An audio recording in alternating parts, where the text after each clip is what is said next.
Solo un barrio había en la ciudad, Huanupata. Debió ser en la antigüedad el basural de los Ayllus, porque su nombre significa morro del basural. En ese barrio vivían las vendedoras de la plaza del mercado, los peones y cargadores que trabajaban en menesteres ciudadanos, los gendarmes, los empleados de las pocas tiendas de comercio. Allí estaban los tambos donde se alojaban los litigantes de los distritos, los arrieros y los viajeros mestizos. Era el único barrio donde había chicherías. Los sábados y domingos tocaban arpa y violín en las de mayor clientela y bailaban huaynos y marineras. Decían que en esas jaranas podían encontrarse mujeres fáciles y aún mestizas que vivían de la prostitución. Oleada de moscas volaban en las puertas de las chicherías. En el suelo, sobre los desperdicios que arrojaban del interior, caminaba una gruesa manta de moscas. Cuando alguien entraba a las chicherías, las moscas se elevaban del suelo y formaban un remolino. El piso estaba endurecido por el caminar de la gente, las mesas eran bajas y las bancas pequeñas. Todo era negro de suciedad y de humo. Varias mestizas atendían al público. Llevaban rebozos de Castilla con ribetes de seda, sombreros de paja blanqueados y cintas anchas de colores vivos. Los indios y cholos los miraban con igual libertad, y la fama de las chicherías se fundaba muchas veces en la hermosura de las mestizas que servían, en su alegría y condescendencia. Pero sé que la lucha por ellas era larga y penosa. No se podía bailar con ellas fácilmente. Sus patronas las vigilaban e instruían con su larga y mañosa experiencia. Y muchos forasteros lloraban en las abras de los caminos porque perdieron su tiempo inútilmente, noche tras noche, bebida de chicha y cantando hasta el amanecer. Las chicherías recibían gente desde el mediodía, pero solo en la tarde y en la noche de los sábados y domingos iban los músicos. Cualquier parroquiano podía pedir que tocaran el huayno que preferiría. Era difícil que el arpista no lo supiera. A las chicherías van más forasteros que a un tambo. Pero ocurría, a veces, que el parroquiano venía de tierras muy lejanas y distintas, de Huaraz, de Cajamarca, de Huancavelica o de las provincias del Collao, y pedía que tocaran un huayno completamente desconocido. Entonces los ojos del arpista brillaban de alegría, llamaba al forastero y le pedía que cantara en voz baja. Una sola vez era suficiente. El violinista lo aprendía y tocaba, el arpa acompañaba. Casi siempre el forastero rectificaba varias veces y cantaba en voz alta, tratando de imponer la verdadera melodía. Era imposible. El tema era idéntico, pero los músicos convertían el canto en huayno apurimeño. Del Collao se enfurecían y si estaban borrachos hacían callar a los músicos, amenazándolos con los grandes vasos de chicha. Ambos tenían razón, pero el collavino cantaba, y los de la quebrada no podían bailar bien con ese canto. Tenía un ritmo lento y duro, como si molieran metal, y si el huayno era triste, parecía que el viento de las alturas, el aire que mueve la paja y agita las pequeñas hierbas de la estepa, llegaban a la chichería. Entonces los viajeros recordábamos las nubes de altura, siempre llenas de amenaza, frías e inmisericordes, o la lluvia lóbrega y los campos de nieve interminables. Cuando cantaban con sus voces delgaditas, otro paisaje presentíamos, el ruido de las hojas grandes, el brillo de las cascadas que saltan entre arbustos y flores blancas de cactus, la lluvia pesada y tranquila que gotea sobre los campos de caña, las quebradas en que arden las flores del pisonay llenas de hormigas rojas y de insectos voraces. Yo iba a las chicherías a oír cantar y a buscar a los indios de Hacienda. Deseaba hablar con ellos y no perdía la esperanza, pero nunca los encontré. Cierta vez entraron a una chichería varios indios traposos, con los cabellos más crecidos y sucios que de costumbre. Me acerqué para preguntarles si pertenecían a alguna hacienda. Manama Hacienda Chucani. No soy de Hacienda, me contestó con desprecio uno de ellos. Después, cuando me convencí que los colonos no llegaban al pueblo, iba a las chicherías, por oír la música y a recordar. Acompañando en voz baja las melodías de las canciones, me acordaba de los campos y de las piedras, de las plazas y los templos, de los pequeños ríos donde fui feliz. Y podía permanecer muchas horas ahí, junto al arpista o en la puerta de la calle de las chicherías, escuchando, porque el valle cálido, el aire ardiente y las ruinas cubiertas de alta hierba de los otros barrios me eran hostiles. Las autoridades departamentales, los comerciantes, algunos terratenientes y unas cuantas familias antiguas empobrecidas vivían en los otros barrios de Abancay. La mayoría de las casas tenían grandes huertas de árboles frutales. La sombra de los árboles llegaba hasta las calles. Muchas huertas estaban descuidadas, abandonadas, sus muros derruidos, en muchos sitios casi hasta los cimientos. Se veían las raíces de los espinos plantados en la cima de las paredes, las antiguas veredas, desmoronadas y cubiertas de ramas y de mantos de hojas húmedas. Los sapos caminaban en el fondo de las hierbas, caudalosas acequias de agua limpia, inútil, cruzaban las huertas. En esos barrios había manzanas enteras sin construcciones, campos en que crecían arbustos y mantas de espinos.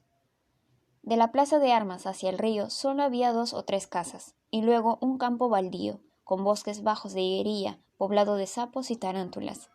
En ese campo jugaban los alumnos del colegio. Los sermones patrióticos del padre director se realizaban en las prácticas. Bandas de alumnos, peruanos y chilenos, luchábamos allí. Nos arrojábamos frutos de las higuerías con ondas de jeve y después nos lanzábamos al asalto, a pelear a golpes de puño y a empellones. Los peruanos debían ganar siempre. En ese bando se alistaban los preferidos de los campeones del colegio, porque obedecíamos las órdenes que ellos daban y teníamos que aceptar la clasificación que ellos hacían. Muchos alumnos volvían al internado con la nariz hinchada, con los ojos amoratados o con los labios partidos. La mayoría son chilenos, padrecito, informaban los jefes. El padre director sonreía y nos llevaba al botiquín para curarnos. El añuco era un chileno, artero y temible. Era el único interno descendiente de una familia de terratenientes. Se sabía que en Abancay que el abuelo del añuco fue un gran hacendado, vicioso, jugador y galante. Hipotecó la hacienda más grande e inició a su hijo en los vicios. El padre del añuco heredó joven y dedicó su vida, como el abuelo, al juego. Contaban en Abancay que el padre del añuco pasó los 3 últimos años de su vida en la ciudad. Habitaba su propia casa, una mansión desmantelada, con una huerta de árboles inútiles y de hierbas que se secaban en el invierno. El señor decidía suicidarse casi todos los días. Iba a la iglesia y rezaba, se despedía del mundo contemplando el cielo y las montañas, luego se dirigía a su casa caminando con pasos firmes. Al principio sus vecinos y los pocos amigos que tenía en el pueblo lo observaban con temor y con cierto alivio.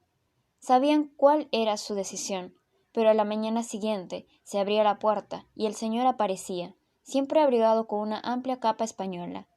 Contaban que una vez lo vieron, antes de la hora del rosario, armando un nudo corredizo en un naranjo de la huerta, que dejó de la cuerda suspendida y trajo del interior de la casa 2 cajones, y los puso uno encima de otro, y que así ya parecía todo resuelto.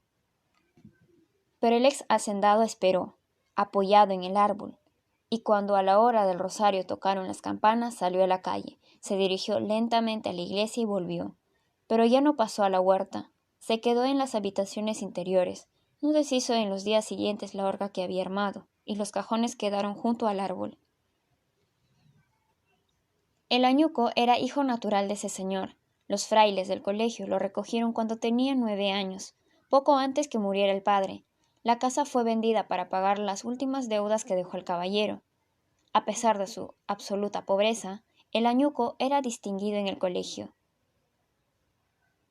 Los hacendados que visitaban a los padres le dirigían a veces la palabra. El añuco tenía un protector, Lleras. Lleras era el estudiante más tardo del colegio. No se conocía bien su origen, y los padres lo protegían. Había repetido 3 veces el primer año de media, pero era el más fuerte, y nadie en el pueblo dejaba de temerle. Había destrozado a todos los estudiantes y a los jóvenes del pueblo que pelearon con él. Era altanero, hosco, abusivo y caprichoso. Sin embargo, muchos domingos, después de las competencias, cuando el equipo del colegio derrotaba a los clubes del pueblo o a los equipos de otras provincias, los alumnos lo llevábamos en hombros desde el estadio hasta el colegio. Gritábamos su nombre por las calles. Iba él en medio del tumulto, con un semblante frío y displicente. Muy raras veces parecía conmoverle nuestros aplausos. Y nos dispersaban en el campo. Nadie entonces podía felicitarlos, ni el padre director se atrevería a acercarse a Lleras. Solo en la noche lo llevaba a la capilla del colegio, lo abrazaba y así juntos iban hasta la capilla. Casi siempre, Hiera salía con los ojos hundidos, pero con el semblante despejado, y durante algunos días no torturaba a los pequeños, comía y almorzaba sin hablar con nadie. La misma sombra dominaba al Añuco. El Añuco aparecía bruscamente entre los chilenos, atacaba como un gato endemoniado, era delgado, tendría entonces 14 años, su piel era delicada, de una blancura desagradable que le daba apariencia de enfermizo, pero sus brazos flacos y duros, a la hora de la lucha se convertían en fieras armas de combate. Golpeaba con ambas manos, como si hiriera con los extremos de dos troncos delgados. Nadie lo estimaba. Los alumnos nuevos, los que llegaban de las provincias lejanas, hablaban con él durante algunos días. En las guerras era feroz.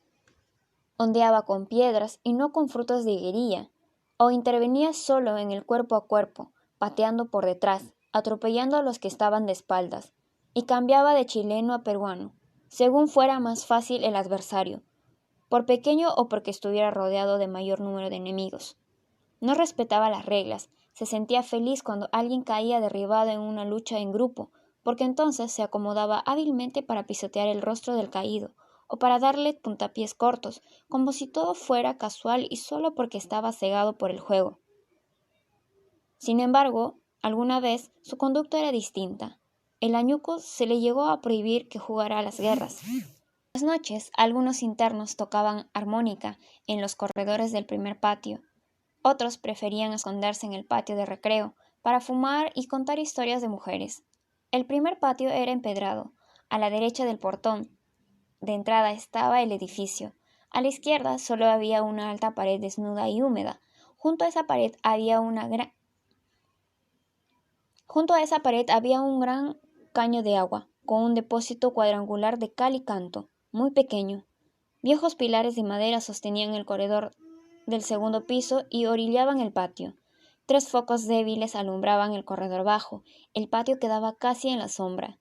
A esa hora, algunos sapos llegaban hasta la pila y se bañaban en la pequeña fuente o croaban flotando en las orillas. Durante el día se escondían en las hierbas que crecían junto al chorro. Muchas veces, 3 o 4 alumnos tocaban huaynos en competencia. Se reunía un buen público de internos para escucharlos y hacer de juez. En cierta ocasión, cada competidor tocó más de 50 huaynos. A estos tocadores de armónica les gustaba que yo cantara. Unos repetían la melodía, los otros el acompañamiento.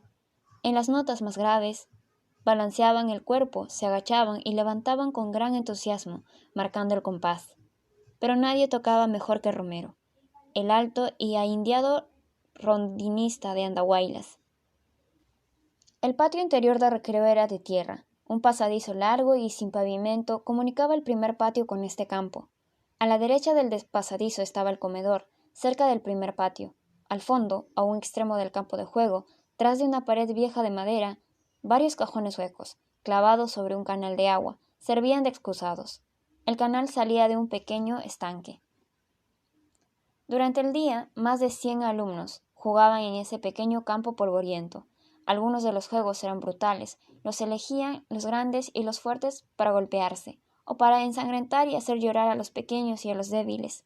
Sin embargo, muchos de los alumnos pequeños y débiles preferirían, extrañamente, esos rudos juegos, aunque durante varios días se quejaban y caminaban cojeando, pálidos y humillados. Durante las noches el campo de juego quedaba en la oscuridad. El único foco de luz era el que alumbraba la puerta del comedor, a 10 metros del campo. Ciertas noches iba a ese patio caminando despacio una mujer demente, que servía de ayudante en la cocina. Había sido recogida en un pueblo próximo por uno de los padres. No era india, tenía los cabellos claros y su rostro era blanco, aunque estaba cubierta de inmundicia. Era baja y gorda. Algunas mañanas la encontraron saliendo de la alcoba del padre, que la trajo al colegio. De noche, cuando iban al campo de recreo, caminaba rozando las paredes, silenciosamente. La descubrían ya muy cerca de la pared de madera de los excusados, o cuando empujaban una de las puertas. Causaba desconcierto y terror. Los alumnos grandes se golpeaban para llegar primero junto a ella, o hacían guardia cerca de los excusados, formando una corta fila. Los menores y los pequeños nos quedábamos detenidos junto a próximas, temblando de ansiedad, sin decirnos una palabra, mirando el tumulto o la rígida espera de los que estaban en la fila.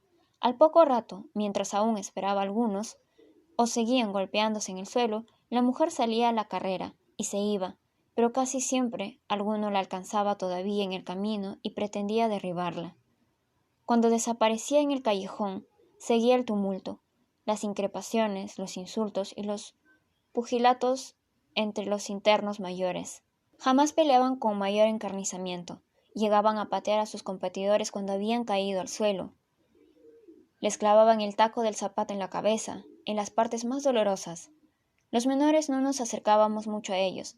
Oíamos los asquerosos juramentos de los mayores.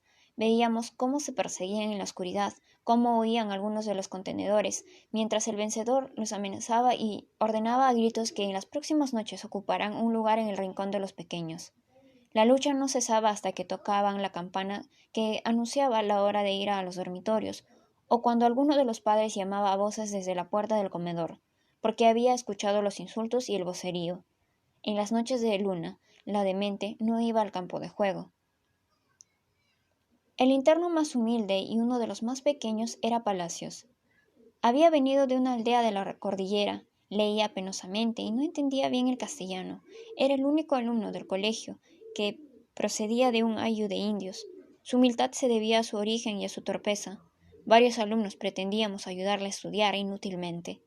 No lograba comprender y permanecía extraño, irremediablemente alejado del ambiente del colegio, de cuanto explicaban los profesores y del contenido de los libros. Estaba condenado a la tortura del internado y de las clases. Sin embargo, su padre insistía en mantenerlo en el colegio, con tenacidad invencible. Era un hombre alto, vestido con traje de mestizo, usaba corbata y polainas, visitaba a su hijo todos los meses, se quedaba con él en la sala de recibo. Parásitos se quejaba, imploraba a su padre que lo sacara del internado.